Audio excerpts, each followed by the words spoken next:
रसूलुल्लाह सल्लल्लाहु अलैहि वसल्लम की रोज़ाना की दुआ कि अल्लाह मुझे उस दुआ से बचा जो तूने कबूल नहीं करनी, यानी कि या अल्लाह मेरी मर्जी और तेरी मर्जी में कहीं कोई फ़र्क ना निकल आए। उस दिन हज़रत ने बड़ी प्यारी बात की कि अगर अल्लाह आपको आपकी तकदीर का कलम दे दे और कहे कि कुछ लिखो, कुछ लिखना देना, कहना या अल्लाह जो तूने लिखा है मैं उस पर राज़ी। यानी कि अगर अल्लाह आपको इन तकालीफ से गुजार कर अपने सामने ले आए मौत के बाद और अल्लाह आपसे पूछे कि एक ज़िंदगी तो तूने मेरी मर्जी की गुजार दी सब्र के साथ, अब मैं तुम्हें दोबारा दुनिया में भेज रहा हूं, अब बताओ कैसी जिंदगी दो, तो आप बोलें कि या अल्लाह वही जिंदगी दे जो पहले दी थी।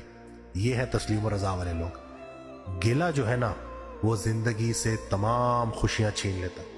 खुद से मोहब्बत करने का पहला असूल गिला करना बंद करेंगे, दूसरा असूल खुद को डराना बंद करेंगे। इज्जत जिल्लत अल्लाह के पास, जिंदगी मौत अल्लाह के पास, रिस्क हमारा अल्लाह के पास।